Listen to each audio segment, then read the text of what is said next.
വിഴിഞ്ഞം തുറമുഖവുമായി ബന്ധപ്പെട്ടുള്ള സാധ്യതകൾ തേടുകയാണ് നമ്മൾ. വിഴിഞ്ഞം തുറമുഖമായിട്ട് ബന്ധപ്പെട്ടുള്ള സാധ്യതകൾ കണ്ടെത്തി പ്രചരിപ്പിക്കുന്നതിൽ വളരെ ഉത്സാഹത്തോടുകൂടി പ്രവർത്തിക്കുന്ന ശ്രീ ജോൺ വില്യംസാണ് ഇന്ന് നമ്മുടെ കൂടെ വന്നിരിക്കുന്നത്. അദ്ദേഹത്തെ ഈ പോഡ്കാസ്റ്റിലേക്ക് സ്വാഗതം ചെയ്യുന്നു. നമസ്കാരം. അദ്ദേഹത്തെ പറ്റി പറയുകയാണെങ്കിൽ എൻ്റെ ഒരു അനുഭവം എന്ന് പറഞ്ഞാൽ, ഞാൻ വിഴിഞ്ഞം ആയിട്ട് ബന്ധപ്പെട്ടുള്ള സാധ്യതകൾ കുറിച്ചറിയാൻ വേണ്ടിയിട്ടൊരു വാട്സപ്പ് ഗ്രൂപ്പിലൊരു മെസ്സേജ് അയച്ചു.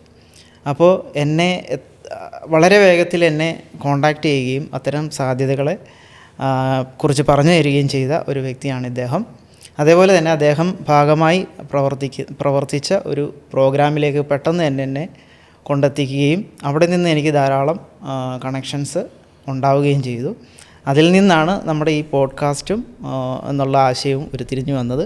അതുകൊണ്ട് തന്നെ പോഡ്കാസ്റ്റിൻ്റെ ഒരു ഭാഗമായി അദ്ദേഹം വളരെ നമ്മളെ മോട്ടിവേറ്റ് ചെയ്ത ഒരു വ്യക്തി കൂടിയാണ്.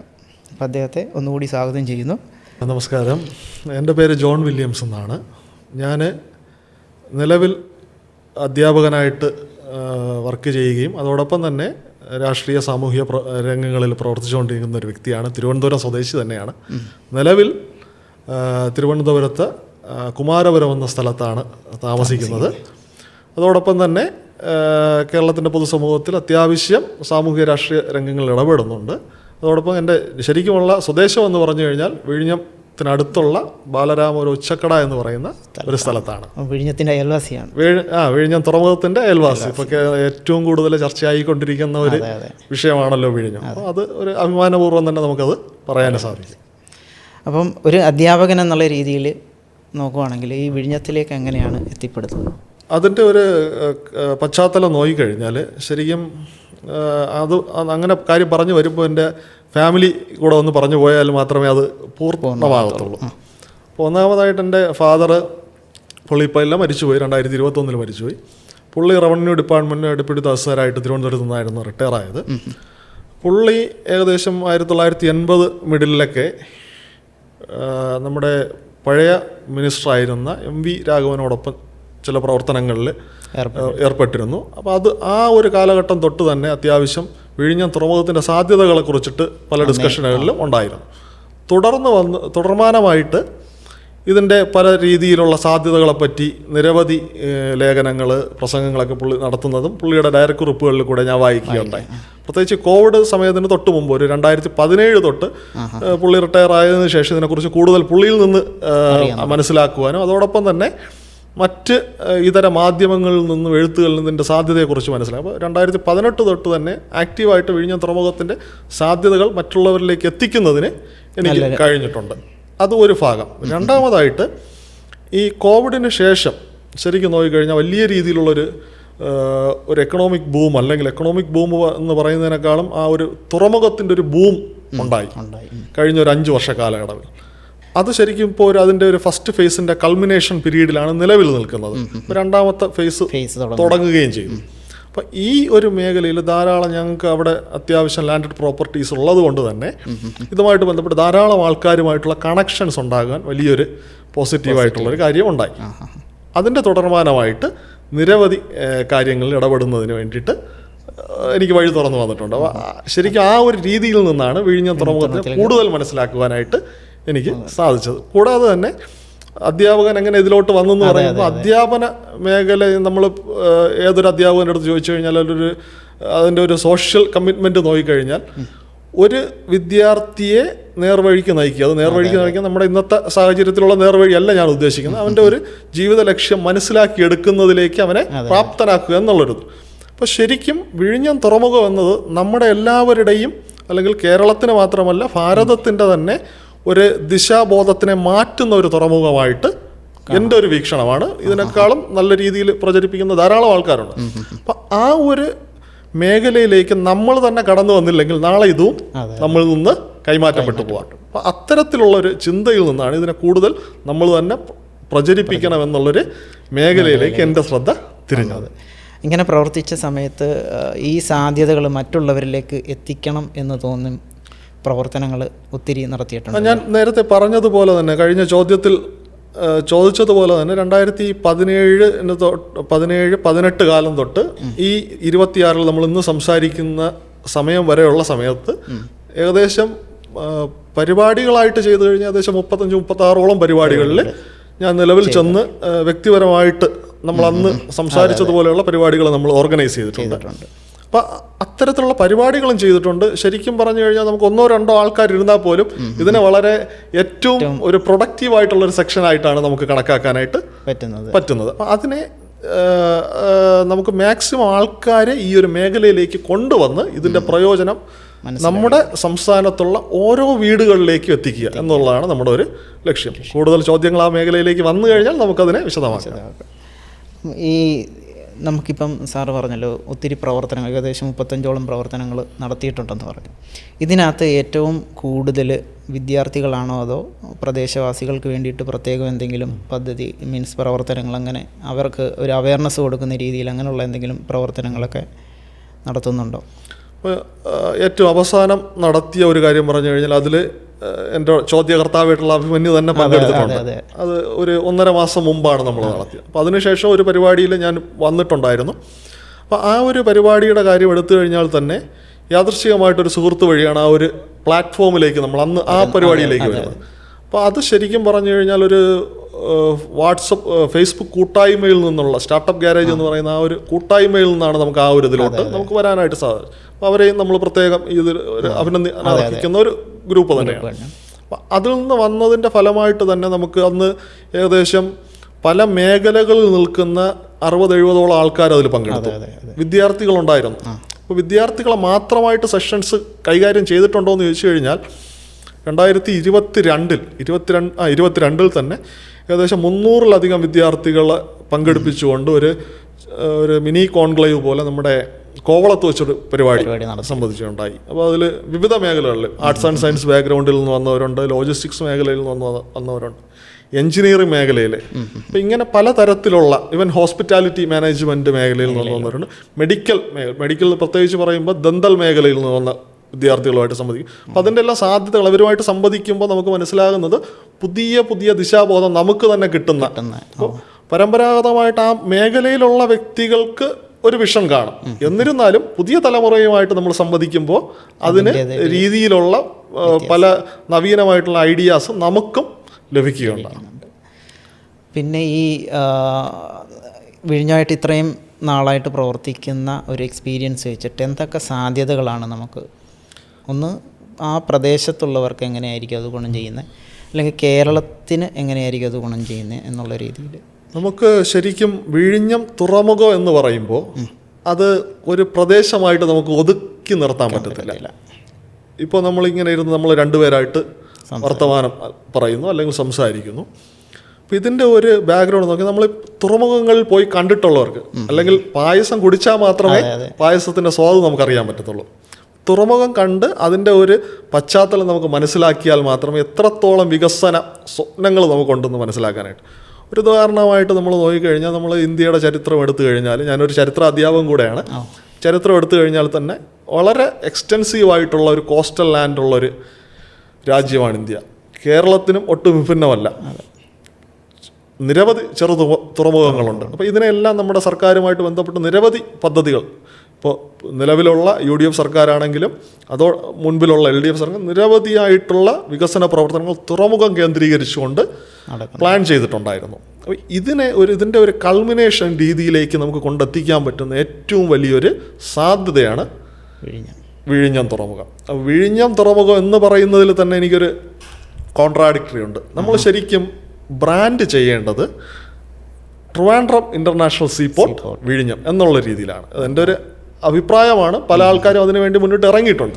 കാരണം പല സ്ഥലങ്ങളിലെ തുറമുഖങ്ങൾ എടുത്തു കഴിഞ്ഞാലും ആ ഇരിക്കുന്ന പ്രദേശത്തിനെ നമ്മൾ പരിഗണിക്കും. അതോടൊപ്പം തന്നെ ആ സിറ്റി ബ്രാൻഡിങ് വളരെ പ്രധാനപ്പെട്ട ഒന്നായിട്ട് ഞാൻ കണക്കാക്കുന്നു. അപ്പം അത്തരത്തിൽ ട്രിവാൻഡ്രം ഇൻ്റർനാഷണൽ സീപോർട്ട് വിഴിഞ്ഞം എന്നാക്കി കഴിഞ്ഞാൽ പല ആൾക്കാർക്കും ഇതും പ്രൊനൗൺസ് ചെയ്യാനാണെങ്കിൽ പോലും, വിഴിഞ്ഞമാണെങ്കിൽ വിഴിഞ്ഞത്തിൻ്റെ പഴയ പേരറിയാമോ? ഇല്ല. ചരിത്ര അധ്യാപകനായിട്ടാണ് ഞാൻ തിരിച്ച് ക്വസ്റ്റ്യൻ ചോദിക്കുന്നതെന്ന് കരുതരുത്. ബാൾട്ടിയ എന്ന് പറയുന്നൊരു പേരുണ്ട്.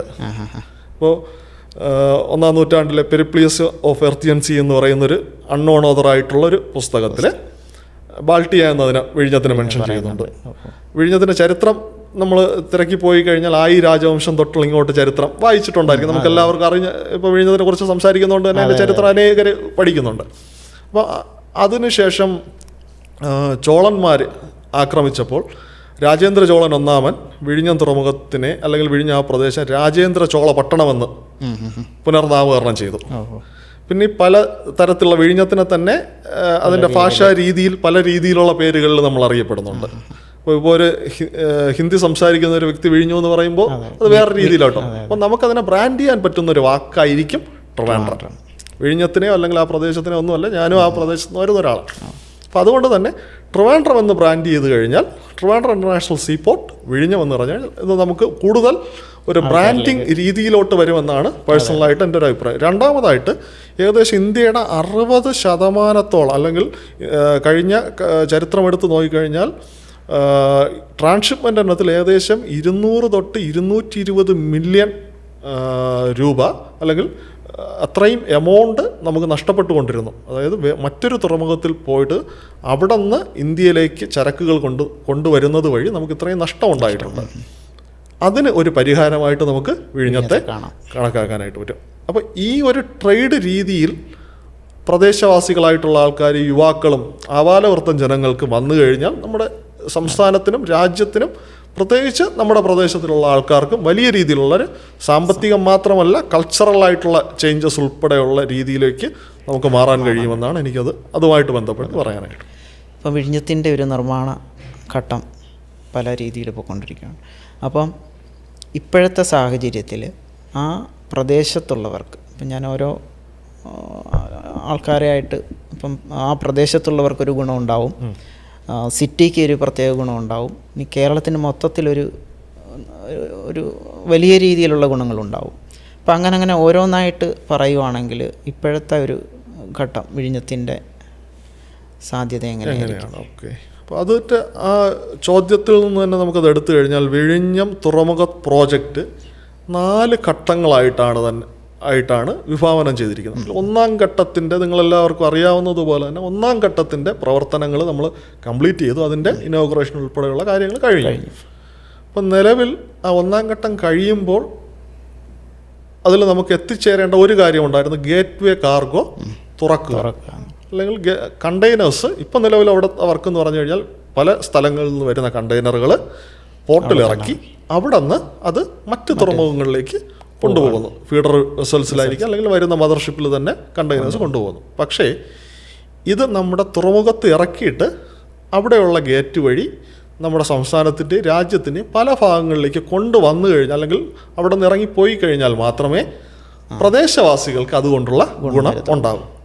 ആ ഒരു ഗുണം കിട്ടിയോ എന്ന് ചോദിച്ചു കഴിഞ്ഞാൽ നമുക്കത് നാളിതുവരെ അത് നടന്നിട്ടില്ല.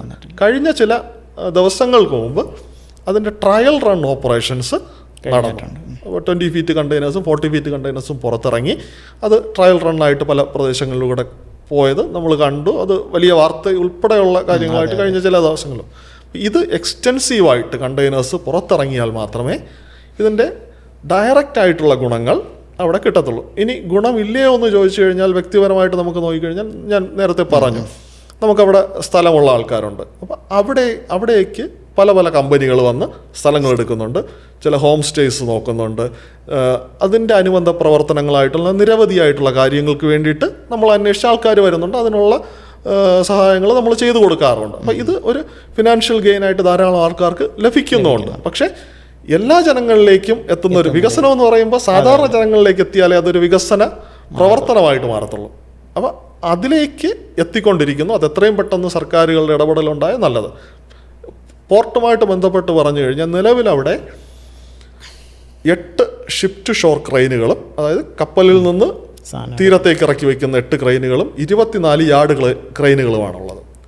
തുറമുഖത്തിൻ്റെ 4 ഫേസ് കംപ്ലീറ്റ് ആകുമ്പോൾ അത് 100 ക്രെയിനുകളിലേക്ക്, ഷിപ്പ് ടു ഷോർ ക്രെയിനുകളിലേക്കും 30 ഷിപ്പ് ടു ഷോർ ക്രെയിനുകളും തുറമുഖത്തിലേക്ക് വയ്ക്കുന്ന 70 ക്രെയിനുകൾ, യാർഡ് ക്രെയിനുകൾ 70 ക്രെയിനുകളുമായിട്ടാണ് വിഭാവനം ചെയ്ത് നമ്മൾ വായിച്ചിട്ടുള്ള അറിവുകളാണ്. ആ ഇത് വരുമ്പോൾ നമുക്ക് ഇപ്പം തന്നെ മാസത്തിൽ ഏകദേശം 1,25,000 തൊട്ട് 1,35,000 കണ്ടെയ്നേഴ്സ് നമ്മൾ കാർഗോ ഓപ്പൺ ആവാതെ തന്നെ നമ്മൾ ഹാൻഡിൽ ചെയ്യുന്നുണ്ട്. അപ്പോൾ നിങ്ങളൊന്ന് ആലോചിച്ച് നോക്കുക, ഇത്രയും ക്രെയിനുകളും അനുബന്ധ വികസന പ്രവർത്തനങ്ങൾ വന്നു കഴിഞ്ഞാൽ ഏത് രീതിയിലാണ് നമ്മുടെ സംസ്ഥാനത്തിൽ ഉണ്ടാകാൻ പോകുന്ന മാറ്റം. കാസർഗോഡുള്ളൊരു വ്യക്തിക്ക് പോലും നമ്മുടെ തുറമുഖത്തിൽ നിന്നുള്ള പ്രയോജനം ഉണ്ടാകും. എവരി ന്യൂക്ക് ആൻഡ് കോർണറിൽ നിന്ന് പോലും നമുക്കിതിൻ്റെ എല്ലാ കുടുംബത്തിലേക്കും ഇതിൻ്റെ ഒരു ഭാഗം അല്ലെങ്കിൽ ഈ തുറമുഖവുമായിട്ട് ബന്ധപ്പെട്ടുള്ള കോൺട്രിബ്യൂഷൻസ് വരണമെന്നാണ് എനിക്കുള്ള ആഗ്രഹം. കോളേജിൽ പഠിക്കുന്ന വിദ്യാർത്ഥികൾക്ക് എങ്ങനെയാണ് ഈ സാധ്യതകൾ, ഇപ്പം സാറ് നടത്തുന്ന അത്തരം പ്രവർത്തനങ്ങൾ, സാധ്യതകളെ പറ്റി ഉള്ള പ്രവർത്തനങ്ങളിൽ എങ്ങനെയാണ് എത്തിപ്പെടാൻ പറ്റുക? അവർക്ക് എങ്ങനെയാണ് ഈ സാധ്യത പ്രയോജനപ്പെടുത്താൻ പറ്റുക? അത് നമ്മൾ ഈ കോളേജ് വിദ്യാർത്ഥികൾ എന്നുള്ള രീതിയിൽ മാത്രമല്ല, നമ്മുടെ ഒരു പേഴ്സണൽ എക്സ്പീരിയൻസ് ആയിട്ടുള്ളൊരു കാര്യം കൂടെ പറയാൻ എനിക്ക് താല്പര്യമുണ്ട്. അതായത് ശരിക്കും ഞങ്ങളിപ്പോൾ ചെയ്തുകൊണ്ടിരിക്കുന്ന ഒരു പ്രോജക്റ്റ് ഏകദേശം സ്കൂൾ കുട്ടികളെപ്പോലും ഒരു എക്സ്പോർട്ടിൻ്റെ ഭാഗമാക്കുക എന്ന ഉദ്ദേശത്തോടു കൂടെയുള്ള ഒരു പദ്ധതി പ്ലാൻ ചെയ്തുകൊണ്ടിരിക്കുകയാണ്. അതിൻ്റെ പ്രാരംഭ പ്രവർത്തനങ്ങൾ നടന്നുകൊണ്ടിരിക്കുകയാണ്. അപ്പോൾ അതിൽ ഏകദേശം 122ഓളം സ്കൂളുകൾ, തിരുവനന്തപുരം ജില്ലയിൽ നിന്ന് മാത്രം തന്നെ ഏകദേശം 122ഓളം സ്കൂളുകൾ ഇതുമായിട്ട് ക്ലബ്ബ് ചെയ്യിക്കുന്നതിന് അതിനെ കുറിച്ച് ഓപ്പണായിട്ട് പറയാൻ ഒരു സ്കൂളിൻ്റെ അനുവാദമാണ് നമുക്കിപ്പോൾ വന്നിട്ടുള്ളത്. അപ്പോൾ ബാക്കിയുള്ള സ്കൂളുകളെല്ലാം കോറിലേറ്റ് ചെയ്തുകൊണ്ട്, അതായത് ഓരോ സ്കൂളിൽ നിന്നും ഓരോ പ്രോഡക്റ്റ് എങ്കിലും നമ്മൾ എന്ത് ചെയ്യണം, എക്സ്പോർട്ട് ചെയ്യുക. അല്ലെങ്കിൽ ഈ കുട്ടികളെ കൂടെ ഈ പദ്ധതിയുടെ ഭാഗമാക്കി കഴിഞ്ഞാൽ നമ്മൾ എല്ലാവരും തൊഴിലിന് വേണ്ടിയിട്ടാണ്, അല്ലെങ്കിൽ നല്ല രീതിയിലുള്ള ജീവിത നിലവാരത്തിന് വേണ്ടി തന്നെയാണ് വർക്ക് ചെയ്യുന്നത്. അപ്പം അതിലേക്ക് കുട്ടികളെ കൂടെ കൊണ്ടുവന്നു കഴിഞ്ഞാൽ നമുക്ക് ഏറ്റവും മികച്ച എക്സ്പോർട്ടേഴ്സിനെയും ലോജിസ്റ്റിഷ്യൻസിനെയും ഷിപ്പിംഗ് മേഖലയിലുള്ളവരെയും നമുക്ക് തന്നെ പ്രൊഡ്യൂസ് ചെയ്യാൻ പറ്റും. അതിനുവേണ്ടി നമ്മൾ മറ്റുള്ളവരെ ആശ്രയിക്കേണ്ട കാര്യമില്ല. അപ്പം നമ്മുടെ ഇത്തരത്തിലുള്ള ഒരു അന്താരാഷ്ട്ര തുറമുഖം നമ്മുടെ സംസ്ഥാനത്ത് വന്നു കഴിഞ്ഞാൽ അതിൻ്റെ പ്രയോജനം പ്രാഥമികമായിട്ട് നമുക്കാണ് കിട്ടേണ്ടത്. അപ്പം അതിന് വേണ്ടിയിട്ടുള്ള ആൾക്കാരെ കൂട്ടിവരുന്നത് കോളേജിലെ കുട്ടികൾക്ക് ഉണ്ട്. പക്ഷേ ഞാൻ സ്കൂൾ എടുത്തു പറയാൻ കാരണമെന്ന് പറഞ്ഞു കഴിഞ്ഞാൽ ആ കുട്ടികളെ കൂടെ നമ്മൾ ചെറിയ പ്രായത്തിൽ തന്നെ അതിലേക്ക് കൊണ്ടുവന്നു കഴിഞ്ഞാൽ ഏറ്റവും മികച്ച രീതിയിൽ കൊണ്ടെത്തിക്കുന്നതിന് നമുക്ക് സഹായമാകും. അതുമായിട്ട് ബന്ധപ്പെട്ട് പറയുമ്പോൾ പോത്തങ്കോടുള്ള ലക്ഷ്മി വിലാസം ഹൈസ്കൂളുമായിട്ട് ബന്ധപ്പെട്ടിട്ടുള്ള ഒരു കാര്യം പറയാം. അപ്പോൾ അവരുമായിട്ട് ചേർന്ന് ഒരു വലിയൊരു പദ്ധതി നമ്മൾ പ്ലാൻ ചെയ്തിട്ടുണ്ടായിരുന്നു. അപ്പോൾ ആ സ്കൂളിൻ്റെ ചരിത്രം എടുത്തു കഴിഞ്ഞാൽ ഏകദേശം 1964 സ്ഥാപിതമായിട്ടുള്ളൊരു വിദ്യാലയമാണ്. ഏകദേശം 2000 അടുപ്പിച്ച് കുട്ടികൾ പഠിച്ചുകൊണ്ടിരിക്കുന്നു. അപ്പോൾ ആ സ്കൂളിലെ ആദ്യകാല മാനേജർ ഉൾപ്പെടെയുള്ളവർ വ്യവസായ മേഖലയിലുള്ളായിരുന്നു. അപ്പോൾ തിരുവിതാംകൂർ രാജാക്കന്മാരിൽ നിന്ന് അന്ന് അദ്ദേഹം ചിറയൻകീഴ് ഭാഗത്ത് കയർ ഉൽപ്പന്നങ്ങൾ നിർമ്മിക്കുന്നതിന് വലിയ രീതിയിൽ മുന്നിട്ടിറങ്ങിയിട്ടുള്ളൊരു വ്യക്തിയാണ്. അതോടൊപ്പം കൊപ്ര വ്യവസായം നല്ല രീതിയിൽ ചെയ്തിട്ടുള്ളൊരു വ്യക്തിയാണ്. അപ്പോൾ ആ ഒരു ചരിത്രമുള്ള ആൾക്കാരാണ് ആ സ്കൂൾ നടത്തുന്നത്. അപ്പോൾ അവിടെയുള്ള കുട്ടികളെ നമ്മുടെ ഈ എക്സ്പോർട്ടുമായിട്ട് ബന്ധപ്പെട്ട് അവരുടെ വീട്ടുകാരെ ഉൾപ്പെടെ പങ്കെടുപ്പിച്ചുകൊണ്ട്, ഒരു ഗ്രാമപ്രദേശം ആയതുകൊണ്ട് തന്നെ പങ്കെടുപ്പിച്ചുകൊണ്ട് നമുക്ക് തുറമുഖത്തിലേക്ക് വരാൻ സാധിച്ചു കഴിഞ്ഞാൽ അത് വലിയൊരു മാറ്റം കൊണ്ടുവരും. ആ പ്രദേശത്തിന് മാത്രമല്ല ഓരോ വ്യക്തികളിലേക്കും. അത്തരത്തിലുള്ളൊരു പരിപാടി പ്ലാൻ ചെയ്യുന്നു. രണ്ടാമതായിട്ട് മറ്റൊരു കാര്യം പറഞ്ഞു കഴിഞ്ഞാൽ 2028 നേരത്തെ ഞാൻ പറഞ്ഞതുപോലെ വിഴിഞ്ഞത്തിൻ്റെ 4 ഫേസുകളും കംപ്ലീറ്റ് ആകുമെന്നാണ് പുതിയ കരാറ് മുഖാന്തരം നമുക്കറിയാൻ സാധിക്കും. അങ്ങനെ കംപ്ലീറ്റ് ആകുമ്പോൾ ഒരു ബർത്ത് പൂർണ്ണമായിട്ട് ക്രൂയിസ് ടൂറിസവുമായിട്ട് അല്ലെങ്കിൽ ക്രൂയിസ് കപ്പലുകൾക്ക് വന്നെടുക്കാൻ പറ്റുന്ന തരത്തിലേക്ക് മാറാൻ എല്ലാ രീതിയിലുള്ള സജ്ജീകരണങ്ങളും ചെയ്തിട്ടുണ്ട്. അപ്പം അത്തരത്തിൽ വന്നു കഴിഞ്ഞാൽ നമ്മുടെ സംസ്ഥാനത്തേക്ക് അല്ലെങ്കിൽ നമ്മുടെ പ്രദേശത്തേക്ക് ധാരാളമായിട്ടുള്ള വിദേശ ടൂറിസ്റ്റുകൾ എന്തായാലും വരും. അപ്പോൾ ഒരു 2000 മുതൽ 5000 ടൂറിസ്റ്റുകൾ വന്നു കഴിഞ്ഞാൽ നിങ്ങളൊന്ന് ഇമാജിൻ ചെയ്തോളൂ, അല്ലെങ്കിൽ വിഷ്വലൈസ് ചെയ്തോളുക. നമ്മുടെ കുഞ്ഞു കുട്ടികൾ അല്ല, ഈ സ്കൂളുമായിട്ട് ബന്ധപ്പെട്ടതുകൊണ്ട് ഞങ്ങളവിടെ ഒരു ക്യാമ്പയിൻ ഇപ്പോഴും നടത്തിക്കൊണ്ടിരിക്കുകയാണ്. ഇത്തരത്തിലുള്ള കുട്ടികൾ അവരെ ഇൻവൈറ്റ് ചെയ്യുകയും അല്ലെങ്കിൽ നമ്മുടെ സംസ്കാരത്തിലേക്ക് അവരെ കൊണ്ടുവരിക, അങ്ങനെ ഒരു കൾച്ചറൽ ഇൻ്റർചേഞ്ച് ഉണ്ടായി കഴിഞ്ഞാൽ അവിടെ വരുന്ന ആൾക്കാർ നമ്മുടെ സംസ്ഥാനത്തെ അല്ലെങ്കിൽ നമ്മുടെ രാജ്യത്തെ പറ്റിയിട്ടുള്ള അവരുടെ കാഴ്ചപ്പാട് എന്തായിരിക്കും? ഈ കുട്ടികൾക്ക് അവരുമായിട്ട് സംസാരിക്കുമ്പോഴുണ്ടാകുന്ന അവരുടെ ഒരു വ്യക്തിത്വ വികസനവുമായിട്ട് വരുന്ന മാറ്റങ്ങൾ എന്തായിരിക്കും? അതിന് ഞാൻ പ്രത്യേകിച്ച് ആ ക്യാമ്പസിനെയും അതിനെ നടത്തുന്നവരെ അഭിനന്ദിക്കുകയാണ്. അത്തരത്തിൽ നമ്മൾ ഈ ഒരു നവീനമായിട്ടുള്ള പലതരത്തിലുള്ള ആശയങ്ങൾ ഉണ്ടായാൽ മാത്രമേ നമുക്ക് ഇത്തരത്തിലുള്ള ചർച്ചകൾ കൊണ്ട് ബെനിഫിറ്റ്. ഇത് നമ്മളെ ശ്രവിക്കുന്നവർക്ക് പുതിയ ആശയം ഉണ്ടെങ്കിൽ നമുക്ക് തീർച്ചയായിട്ടും അത്തരത്തിലുള്ള സപ്പോർട്ടുകൾ കൊടുക്കാൻ നമ്മളെപ്പോഴും പൂർണ്ണമായിട്ട് സജ്ജരായിട്ടിരിക്കണം. അപ്പോൾ അതൊരു ഫിനാൻഷ്യൽ ഗെയിനിന് മാത്രമല്ല, നമ്മുടെ നാടിൻ്റെ ഒരു കൾച്ചറൽ ഇൻ്റർചേഞ്ചിന് പോലും അത് വലിയ രീതിയിലുള്ളൊരു ഫലപ്രാപ്തിയിലേക്ക് എത്തിക്കുമെന്നാണ് പറയാൻ സാധിക്കുന്നത്. ഇപ്പോൾ ഈ സാറ് ക്രൂയിസുമായിട്ട് ബന്ധപ്പെട്ടുള്ള സാധ്യതകൾ പറയുന്നുണ്ട്. അപ്പോൾ അങ്ങനെയാണെങ്കിൽ അത് ആ ക്രൂയിസുമായിട്ട് ബന്ധപ്പെട്ടുള്ള ഒരു ടൂറിസം സാധ്യതകളും ഉണ്ടല്ലോ അതിനകത്ത്. തീർച്ചയായിട്ടും ടൂറിസം എന്ന് പറഞ്ഞു കഴിഞ്ഞാൽ നമ്മുടെ സംസ്ഥാനം വളരെ രീതിയിൽ ഏറ്റവും മികച്ച രീതിയിൽ തന്നെ അനുഗ്രഹിക്കപ്പെട്ടിട്ടുള്ളൊരു സംസ്ഥാനമാണ്. ഞാൻ പ്രത്യേകിച്ച് ഗവേഷണം ചെയ്തത് ടൂറിസവും ചരിത്രവുമായിട്ട് ബന്ധപ്പെട്ടിട്ടുള്ളൊരു കാര്യമാണ്. അപ്പോൾ ഗോഡ്സ് ഓൺ കൺട്രി എന്ന് പറയുന്നത് വെറും ഒരു പരസ്യവാചകമല്ല. നമ്മൾ വളരെ അനുഗ്രഹീതരായിട്ടുള്ള ഒരു സംസ്ഥാനത്തിലുള്ള ആൾക്കാർ തന്നെയാണ് കേരളീയർ. നമ്മുടെ ഒരു ചിന്ത നമ്മൾ നോക്കിക്കോളാം. ഒരാൾ കപ്പൽ ഇറങ്ങി വരികയാണ്, 1 മണിക്കൂർ കൊണ്ട് തന്നെ അയാൾക്ക് വേണമെങ്കിൽ നമ്മുടെ തിരുവനന്തപുരം ജില്ലയിലുള്ള ഹിൽ സ്റ്റേഷനിലെത്താം. അവിടെ നിന്ന് 1 മണിക്കൂർ ട്രാവൽ ചെയ്ത് കഴിഞ്ഞാൽ കടൽ തീരത്തെത്താം. ഒരു 15 അല്ലെങ്കിൽ അരമണിക്കൂർ കൊണ്ട് കായൽ തീരത്തെത്താം. അവിടെ നിന്ന് കണക്ട് ചെയ്ത് കഴിഞ്ഞാൽ എയർപോർട്ടിലേക്കും റെയിൽവേ സ്റ്റേഷനിലേക്കും ബസ് ടെർമിനലിലേക്കും വരാം. ഇത്രയും അനുഗ്രഹിക്കപ്പെട്ടിട്ടുള്ള ഒരു പ്രദേശം വേറെ എവിടെയുണ്ട്? ചിന്തിക്കേണ്ട കാര്യമാണ് ഭരണകർത്താക്കളും അതോടൊപ്പം തന്നെ ഈ മേഖലയിലുള്ള പ്രദേശവാസികളായിട്ടുള്ള. അപ്പം ഇത്തരത്തിലുള്ള വളരെ എന്തുകൊണ്ടും ജോഗ്രഫിക്കലി സിഗ്നിഫിക്കൻ്റ് ആയിട്ടുള്ളൊരു പ്രദേശമാണ് നമ്മുടെ തുറമുഖം ഇരിക്കുന്ന പ്രദേശം. ആ പ്രദേശത്തിൻ്റെ സാധ്യതകൾ മാക്സിമം യൂട്ടിലൈസ് ചെയ്യുക എന്നുള്ളതായിരിക്കണം ഓരോരുത്തരുടെയും ലക്ഷ്യം. ഇപ്പോൾ നമ്മളിവിടെ ഇരുന്ന് സംസാരിക്കുന്നു. അപ്പോൾ ഇതൊരു ജേർണലിസ്റ്റിക് ആയിട്ടുള്ള വ്യൂ ആണ്. ജേർണലിസത്തിന് സാധ്യതയുണ്ട്, ടൂറിസത്തിന് സാധ്യതയുണ്ട്, മെഡിക്കൽ രംഗത്തിന് സാധ്യതയുണ്ട്, ട്രക്ക് ഡ്രൈവേഴ്സിന് സാധ്യതയുണ്ട്, ഈവൻ ഒരു ചായക്കടക്കാരന് പോലും അനന്തമായിട്ടുള്ള സാധ്യതയുണ്ട്. അതാണ് നമ്മുടെ സമൂഹത്തിൻ്റെ വിവിധ വശങ്ങളിൽ അല്ലെങ്കിൽ സർവ്വതല സ്പർശിയായിട്ടുള്ള ഒരു വികസന തുറമുഖമായിരിക്കും. തുറമുഖം എന്നുള്ളത് ഇൻവെർട്ടർ കോമയിൽ തന്നെ പറയണം, ഒരു തുറമുഖമായിട്ടുള്ളൊരു സ്ഥലമായിരിക്കും നമ്മുടെ അന്താരാഷ്ട്ര തുറമുഖം. ഇതിൻ്റെ ഗുണം ഓരോ ജില്ലയ്ക്കും കിട്ടാൻ വേണ്ടിയിട്ട് അങ്ങനെ എന്തെങ്കിലും നമ്മൾ അത്തരം സാധ്യതകൾ പ്രചരിപ്പിക്കുന്ന രീതിയിലുള്ള പ്രവർത്തനങ്ങൾ അങ്ങനെ എന്തെങ്കിലും? അപ്പോൾ അതിൻ്റെ സർക്കാരുമായിട്ട് ബന്ധപ്പെട്ട് നമ്മൾ നോക്കിക്കഴിഞ്ഞാൽ കഴിഞ്ഞ സർക്കാർ, അതായത് LDF സർക്കാരിൽ തിരുവനന്തപുരം പുനലൂർ കൊട്ടാരക്കര ആ ഭാഗമായിട്ട് ബന്ധപ്പെട്ടൊരു ഇടനാഴി വന്നിട്ടുണ്ട്. അപ്പോൾ അതൊക്കെ യാഥാർത്ഥ്യമായിട്ട് വന്നു കഴിഞ്ഞാൽ ആ പ്രദേശം വരെ നമ്മൾ കണക്ട് ചെയ്ത് പോകും.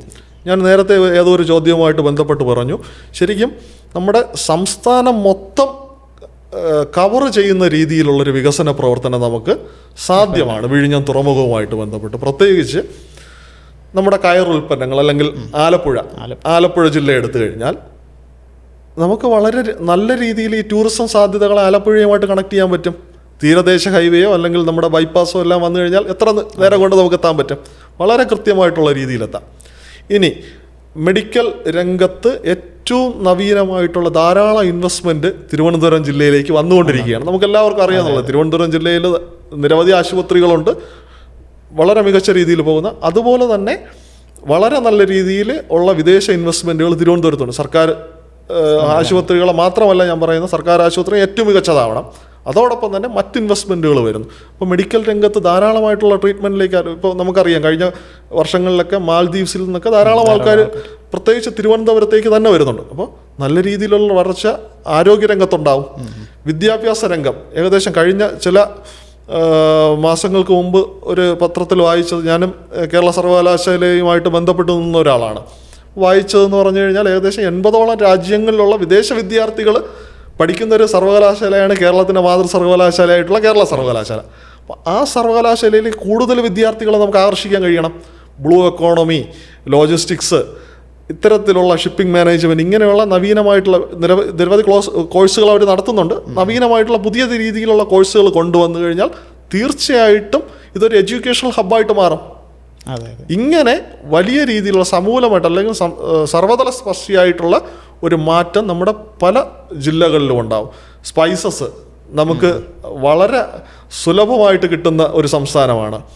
അതോടൊപ്പം തന്നെ മറ്റ് നമുക്ക് പ്രൊഡക്ഷൻ ചിലപ്പോൾ കുറവായിരിക്കും, പക്ഷേ റോ മെറ്റീരിയൽസ് ആയിട്ട് കിട്ടാൻ പറ്റുന്ന നിരവധിയായിട്ടുള്ള കാര്യങ്ങൾ നമുക്കുണ്ട്. അപ്പോൾ ഇത്തരത്തിലുള്ള കാര്യങ്ങളെ ക്രോഡീകരിച്ച് കൊണ്ടുവന്ന് ഒരു കയറ്റുമതിയും അതോടൊപ്പം തന്നെ പല സാധനങ്ങളെ ഇറക്കുമതി ചെയ്യുന്ന ഒരു ഹബ്ബായിട്ട് നമുക്ക് വിഴിഞ്ഞത്തെ മാറ്റിക്കഴിഞ്ഞാൽ ഇതൊരു കൃത്യമായിട്ടുള്ളൊരു നെറ്റ്വർക്കായിട്ട് പ്ലാൻ ചെയ്ത് മുമ്പോട്ടും പോകാനായിട്ട് സാധിക്കും. ഇത്തരം പ്രവർത്തനങ്ങളിലേക്ക് ആർക്കെങ്കിലും എത്തിപ്പെടണമെങ്കിൽ ഇപ്പം ഞാനൊക്കെ സാറിനെ കോണ്ടാക്ട് ചെയ്ത് ഓരോ പ്രോഗ്രാമിൽ ക്ഷണിച്ച് നമ്മളവിടെ എത്തി, അങ്ങനെ ഒരു നെറ്റ്വർക്ക് നമുക്ക് ഉണ്ടായി. അപ്പോൾ അതേപോലെ ഈ സാധ്യതകൾ തേടിക്കൊണ്ടിരിക്കുന്ന ആൾക്കാർക്ക് വേണ്ടിയിട്ട് സാറ് ഇതേപോലുള്ള പ്രവർത്തനങ്ങൾ ചെയ്യുന്നുണ്ടല്ലോ. അപ്പോൾ അത്തരം പ്രവർത്തനങ്ങളിലേക്ക് മറ്റുള്ള ഇപ്പോൾ തിരുവനന്തപുരത്ത് ഉള്ള ആൾക്കാർക്ക് ഓൾറെഡി ഇവിടെ നടക്കുന്ന കാര്യങ്ങളെക്കുറിച്ചൊക്കെ ഒരു ധാരണയുണ്ടാവും. മറ്റുള്ള ജില്ലയിൽ നിന്നും ആൾക്കാർക്ക് ഇങ്ങനെയുള്ള പ്രവർത്തനങ്ങളിൽ പങ്കെടുക്കാൻ അങ്ങനെ എന്തെങ്കിലും പ്രോഗ്രാമുകളോ? നേരത്തെ പറഞ്ഞതുപോലെ തന്നെയാണ്, ഇതൊരു ശരിക്കും പല ആൾക്കാരും ഇതുമായിട്ട് ബന്ധപ്പെട്ട് നിരവധിയായിട്ടുള്ള പരിപാടികൾ സംഘടിപ്പിക്കുന്നുണ്ട്. ഇപ്പോൾ എന്നെ വളരെ കുറച്ച് ദിവസത്തെ ഒരു പരിചയം മാത്രമേ ഞാൻ എൻ്റെ ഒരു വേ ഓഫ് ലിവിങ് അല്ലെങ്കിൽ വേ ഓഫ് എന്ന് പറഞ്ഞു കഴിഞ്ഞാൽ എൻ്റെ ഒരു മാർഗം എന്ന് പറഞ്ഞു കഴിഞ്ഞാൽ നമുക്കൊരിക്കലും ഒരു സാമ്പത്തിക ലാഭം മുന്നിൽ കണ്ടുകൊണ്ടുള്ള ഒരു പ്രവർത്തനത്തിലേക്ക് നമ്മൾ പോകേണ്ട കാര്യമില്ല. ഇത് മാക്സിമം ആൾക്കാരിലേക്ക് ഈ ഒരു അറിവ് എത്തിക്കുക. അറിവ് എത്തിച്ചു കഴിഞ്ഞാൽ ഓട്ടോമാറ്റിക്കലായിട്ട് എന്ത് ചെയ്യും, ഇത് ബിസിനസ്സായിട്ട് കൺവെർട്ട് ചെയ്ത് മാറും. ആ കൺവെർഷൻ നമ്മുടെ സംസ്ഥാനത്തിന് തന്നെ ഗുണകരമാകുന്ന രീതിയിലോട്ട് മാറും. പല ഫീസുകൾ വെച്ചിട്ടുള്ള പല കോഴ്സുകൾ അതെല്ലാം പഠിക്കണം. നമ്മൾ മാക്സിമം അറിവ് ശേഖരിക്കേണ്ടത് നമുക്കാണ്. ഒരു അറിവ് ശേഖരിച്ചിട്ട് മാത്രമേ നമ്മളൊരു ബിസിനസ്സിലോട്ട് ഇറങ്ങാവൂ. ഞാനങ്ങനെ പറയാൻ കാരണം എന്ന് പറഞ്ഞു കഴിഞ്ഞാൽ ആൾക്കാരെ വഴിതെറ്റിക്കുന്ന, അല്ലെങ്കിൽ പ്രത്യേകിച്ച് എക്സ്പോർട്ട് ഇമ്പോർട്ട് എന്നൊക്കെ പറഞ്ഞ് വലിയ രീതിയിൽ തെറ്റിദ്ധരിപ്പിക്കപ്പെടുന്ന പല രീതിയിലുള്ള, അപ്പോൾ അത്തരത്തിലുള്ള വളരെ കൃത്യമായിട്ട് നമ്മൾ അന്വേഷിച്ച് വളരെ റെലവൻ്റ് ആയിട്ടുള്ള കാര്യങ്ങളിലേക്ക് കടന്നു ചെല്ലുക. അപ്പോൾ നമുക്ക് ഇത്തരത്തിലുള്ള പരിപാടികൾ അറേഞ്ച് ചെയ്യാമെന്ന് ചോദിച്ചു കഴിഞ്ഞാൽ തീർച്ചയായിട്ടും ഏത് സ്ഥലത്താണെങ്കിലും നമുക്ക് എത്തിപ്പെടാൻ പറ്റുന്ന സമയത്താണെങ്കിൽ നമുക്ക് കൃത്യമായിട്ട് പരിപാടികൾ അറേഞ്ച് ചെയ്യുന്നതിന് ഒരു കുഴപ്പമില്ല.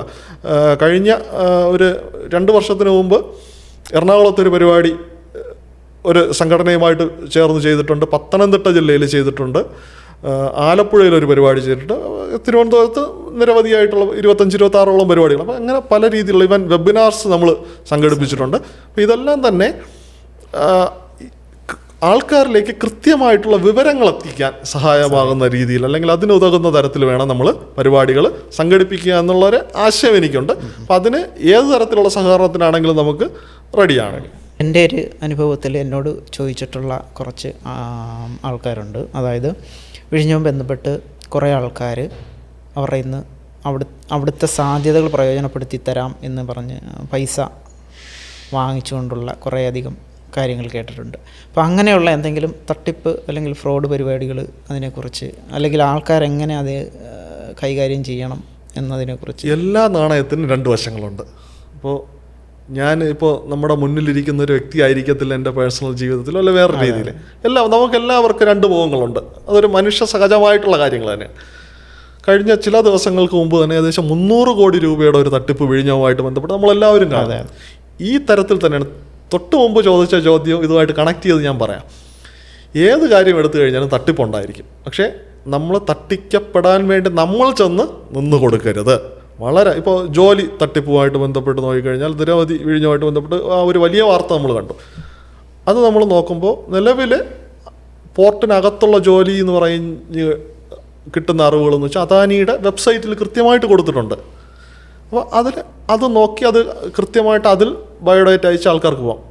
ഇനി ജോലി സാധ്യത നോക്കിക്കഴിഞ്ഞാൽ നിരവധി കമ്പനികൾ തുറമുഖവുമായിട്ട് ബന്ധപ്പെട്ട് അത്തരത്തിലുള്ള നിരവധി ജോലി അവസരങ്ങൾ എന്തായാലും ഉണ്ടാകും. ഒരു കണക്ക് വെച്ച് പറഞ്ഞു കഴിഞ്ഞാൽ ഏകദേശം 10 ലക്ഷത്തിലധികമുള്ള തൊഴിൽ വിവിധ മേഖലകളിൽ നമ്മുടെ സംസ്ഥാനത്ത് രൂപപ്പെട്ടു വരാം. പ്രത്യേകിച്ച് അതിൽ ഭൂരിഭാഗവും തിരുവനന്തപുരം ജില്ലയ്ക്ക് തന്നെ വരും. ഇതെല്ലാം തന്നെ കമ്പനിയുമായിട്ട്. അപ്പോൾ അതിന് സഹായകരമാകുന്ന പല കണക്ഷൻസും നമ്മളുണ്ട്. പക്ഷേ നമ്മൾ പറയുന്നത് ഒതൻറ്റിക് ആയിരിക്കത്തില്ല. ചില കാര്യങ്ങളെല്ലാം നമ്മൾ വരുന്ന ആൾക്കാരെ അല്ലെങ്കിൽ വരുന്നവരിൽ നിന്ന് കേട്ട് മനസ്സിലാക്കി സത്യസന്ധമായിട്ട് ആ കാര്യങ്ങൾ മാത്രമേ നമ്മൾ പ്രചരിപ്പിക്കൂ. ഇതിനൊന്നും തന്നെ ഒരിക്കലും ആരുടെ കൈകളിലും ചെന്ന് അകപ്പെടാതെ ശ്രദ്ധിക്കുക. തൊഴിലന്വേഷകരാണെങ്കിലും അല്ലെങ്കിൽ ഇതുമായിട്ട് വ്യവസായങ്ങൾ തുടങ്ങാൻ വരുന്നവരാണെങ്കിൽ ഇവൻ ഭൂമി എടുത്തുകൊണ്ട് എന്തെങ്കിലും പ്രവർത്തനങ്ങൾ ചെയ്യാൻ വരുന്നവരും കൃത്യമായിട്ട് പഠന വിധേയമാക്കിയിട്ട് മാത്രമേ നമ്മളൊരു കാര്യത്തിലേക്ക് ഇറങ്ങിച്ചെല്ലാം. അല്ലെങ്കിൽ ഒരാളുടെ വാക്ക് കേട്ടോ ഒരു പരസ്യം കണ്ടിട്ടോ, നമ്മളിപ്പോഴെല്ലാവരും ജീവിക്കുന്ന ഈ കാലഘട്ടത്തിലാണ്. ആർക്കും എന്തും പരസ്യങ്ങളും ഉണ്ടാക്കുക. ആരും അതിൽ വശംവദരാകാതെ കൃത്യമായിട്ടുള്ള വിവരം മനസ്സിലാക്കിക്കൊണ്ട് മാത്രമേ ഒരു പ്രവർത്തനത്തിലേക്ക് ഇറങ്ങിപ്പോവാം. വിഴിഞ്ഞം സാധ്യതകളെക്കുറിച്ചുള്ള അല്ലെങ്കിൽ വിഴിഞ്ഞം തുറമുഖത്തിനെ കുറിച്ചുള്ള ആ ഒരു താങ്കളുടെ ഒരു ഭാവനയിൽ മീൻസ് ഒരു സങ്കല്പത്തിൽ എങ്ങനെയായിരിക്കണം ഈ കേരളം അതിനെ പ്രയോജനപ്പെടുത്തേണ്ടത് എന്നുള്ളൊരു സ്വപ്നം? വിഴിഞ്ഞം ഒരു സ്വപ്നമായിട്ട് കണ്ട് അല്ലെങ്കിൽ ഒരു സ്വപ്നം എന്നുള്ള ആ ഒരു കോട്സിൽ നിന്ന് മാറേണ്ട വിഴിഞ്ഞ യാഥാർത്ഥ്യമായി. ആ യാഥാർത്ഥ്യത്തെ മനസ്സിലാക്കിക്കൊണ്ടിട്ടുള്ള ഒരു വികസന പ്രവർത്തനത്തിലേക്ക് നമ്മൾ എത്തേണ്ട സമയമായി. നമ്മളെപ്പോഴും സ്വപ്നത്തിലായിരിക്കരുത്. സ്വപ്നമല്ല, വിഴിഞ്ഞ യാഥാർത്ഥ്യമായി. ആ യാഥാർത്ഥ്യത്തെ നമ്മൾ ഉൾക്കൊള്ളുക. ഉൾക്കൊണ്ടുകൊണ്ട് അതിൻ്റെ അവസരങ്ങൾ എന്ന് പറഞ്ഞാൽ നിരവധി. ഒരു എക്സാമ്പിൾ കൂടെ ഞാൻ പറഞ്ഞുതരാം. ഇപ്പോൾ നമ്മൾ തന്നെ ഊഹിച്ചാൽ മതി, ഒരു കപ്പലിലൊരു കണ്ടെയ്നർ വരുന്നു, ആ കണ്ടെയ്നർ പുറത്തിറങ്ങുന്നു. എങ്ങനെയായിരിക്കും പുറത്തിറങ്ങേണ്ടത്? ഒരു ലോറിയിലോ ഒരു ട്രെയിലറിലോ ആയിരിക്കും. അപ്പോൾ ആ ഒരു സാമാന്യമായിട്ടുള്ള വ്യക്തിയിൽ ചിന്തിച്ചു കഴിഞ്ഞാൽ തന്നെ ആ ഒരു ലോറിയിൽ രണ്ട് ജീവനക്കാരും, ഡ്രൈവറും ഒരു സഹായിയും. അവർക്ക് വേണ്ടിയിട്ടുള്ള പാർക്കിംഗ് യാർഡുകൾ നമുക്ക് ഒരുക്കാൻ പറ്റും, അവർക്ക് വേണ്ടിയിട്ട് ഫുഡ് നമുക്ക് സപ്ലൈ ചെയ്യാൻ പറ്റും, അവർക്ക് വേണ്ടിയിട്ടുള്ള ഡോർമെട്രീസ് ഒരുക്കാൻ പറ്റും, അവരുടെ വണ്ടിക്ക് വേണ്ടിയിട്ടുള്ള നിരവധിയായിട്ടുള്ള സഹായങ്ങൾ, ഗ്രീസിങ് ആവാം, ബോഡി ബിൽഡിംഗ് ആവാം, അവർക്ക് അതിന് വേണ്ടിയിട്ടുള്ള ടയർ സപ്ലൈ ആയിരിക്കാം, സ്പെയർ പാർട്ട് സപ്ലൈ ആയിരിക്കാം, ഇവർക്ക് വേണ്ടിയിട്ടുള്ള മറ്റ് അമ്യൂണിറ്റീസ്, ഇത്തരത്തിലുള്ള സഹായം ചെയ്തു കഴിഞ്ഞാൽ എത്ര ആൾക്കാർക്കുള്ളൊരു തൊഴിൽ അവിടെ നമുക്ക് നൽകുന്നു. നിരവധി. ഇന്നലെ ഞാൻ വിഴിഞ്ഞം പ്രദേശത്ത് യാത്ര ചെയ്തപ്പോൾ അവിടെ ഒരു വലിയൊരു വെയർഹൗസിൻ്റെ ഏകദേശം 24,000 സ്ക്വയർ ഫീറ്റിൻ്റെ ഉള്ള ഒരു വെയർഹൗസിൻ്റെ പണി നടന്നുകൊണ്ടിരിക്കുന്നത്. അപ്പോൾ അതിനകത്ത് വന്നു കഴിഞ്ഞാൽ തന്നെ ഫോർക്ക് ഓപ്പറേറ്റേഴ്സ്, ടാലി ക്ലർക്സ്, ഇതിൻ്റെ ഡോക്യുമെൻറ്റേഷൻ, എത്ര ആൾക്കാർക്ക് ഞാൻ പറഞ്ഞു വന്നു കഴിഞ്ഞാൽ നിരവധിയായിട്ടുള്ള തൊഴിലവസരങ്ങളുണ്ട്. അപ്പോൾ ഓരോ വ്യക്തികൾക്കും മനസ്സിലാക്കി ആ തൊഴിലിലേക്ക് ഇൻട്രസ്റ്റ് ആയിട്ടുള്ള ആൾക്കാരെ അവിടെ പ്ലേസ് ചെയ്യുന്നതിന് വേണ്ടിയിട്ടുള്ള വലിയ സാധ്യത ഇവിടെയുണ്ട്. മറ്റ് പ്രദേശങ്ങൾ ഇപ്പോൾ ഇത് ശരിക്കും ഒരു ആഗോള ട്രാൻസ്ഷിപ്മെൻറ്റ് ഹബ്ബാകുമ്പോൾ പോലും ഇത്രയധികം കണ്ടെയ്നേഴ്സ് വിഴിഞ്ഞം തുറമുഖത്ത് ഇറങ്ങുമ്പോൾ ഇതിൻ്റെ ഗുണം തിരുവനന്തപുരം കഴിഞ്ഞ് കൊല്ലത്തേക്കും അവിടെ നിന്ന് പത്തനംതിട്ടയിലേക്കും ആലപ്പുഴ, എറണാകുളം, തൃശ്ശൂർ തുടങ്ങി നമ്മുടെ സംസ്ഥാനം കഴിഞ്ഞ് പോകുമെന്നുള്ളതിൽ യാതൊരു വിധത്തിലുള്ള സംശയവുമില്ല. അതിനെ കൃത്യമായിട്ടുള്ള അറിവുകളുടെ വിവരത്തിൽ മാത്രമേ നമ്മൾ നോക്കാവൂ. അതിനൊരു ഫാൻസി എന്ന് കണക്കാക്കിക്കൊണ്ട് എടുത്തു ചാടരുത്. ഏതൊരു കാര്യമാകുമ്പോഴും നമ്മളത് പ്ലാൻ ചെയ്ത് അതിൻ്റെ വരായികകൾ ഉൾപ്പെടെ, അത് പ്രത്യേകിച്ച് നമുക്ക് യുവജനങ്ങൾക്കൊരു ഇതുണ്ട്, എന്തെങ്കിലും കണ്ട് അല്ലെങ്കിൽ ഒരു മാർക്കറ്റിംഗ് തന്ത്രം കണ്ടു കഴിഞ്ഞാൽ അതിലേക്ക് വീഴുന്നു പോകും. അത്തരത്തിൽ വീഴാതെ കൃത്യമായിട്ട് മനസ്സിലാക്കിക്കൊണ്ട് നമ്മൾ ആ ഒരു മേഖലയെ പഠിച്ചു കൊണ്ടുപോയി കഴിഞ്ഞാൽ തീർച്ചയായിട്ടും അതൊരു സ്വപ്നമല്ല, യാഥാർത്ഥ്യമാണ്. ആ യാഥാർത്ഥ്യം നമ്മുടെ ജീവിതത്തിനെ കൂടെ സഹായകരമാകുന്ന ഒന്നായിട്ട് മാറുമെന്നുള്ളത് 100% ഉറപ്പാണ്. വിഴിഞ്ഞത്തിൻ്റെ സാധ്യതകളെക്കുറിച്ച് ഇത്രയധികം കാര്യങ്ങൾ നമുക്ക് പകർന്നു തന്ന ശ്രീ ജോൺ വില്യം സാറിന് ഞങ്ങളുടെ നന്ദി രേഖപ്പെടുത്തുന്നു. വളരെ നന്ദി. അപ്പോൾ ഇനിയും ഇത്തരത്തിലുള്ള പരിപാടികൾ നമുക്ക് ഓർഗനൈസ് ചെയ്ത് കഴിഞ്ഞാൽ കൃത്യമായിട്ട് അതിൽ പങ്കെടുക്കാൻ പറ്റും. ഇതുമായിട്ട് ബന്ധപ്പെട്ടിട്ടുള്ള ഏതു തരത്തിലുള്ള സഹായത്തിന് നമ്മളുണ്ടാകും. അപ്പോൾ അത് നമ്മളൊരു വിഷൻ നമുക്ക് തന്നെ വച്ചിരിക്കണം. ഇത് ശരിക്കും പറഞ്ഞു കഴിഞ്ഞാൽ നമ്മൾ ഉൾപ്പെടെയുള്ള മുഴുവൻ സമൂഹത്തിനും വേണ്ടിയുള്ളതാണ്. ആ ഒരു ആശയം നമ്മൾ മുൻപോട്ട് കൊണ്ടുപോയി കഴിഞ്ഞാൽ നേരത്തെ ഞാൻ പറഞ്ഞതുപോലെ തന്നെ ഇത് നമ്മുടെ ഓരോ വ്യക്തികൾക്കും അല്ലെങ്കിൽ ഓരോ കുടുംബങ്ങൾക്കും ഇതിൻ്റെ പ്രയോജനകരം ഉണ്ടാകുന്ന തരത്തിലേക്ക് നമുക്കിതിനെ മാറ്റിയെടുക്കാം എന്ന് മാത്രം ആശംസിക്കുന്നു. നന്ദി.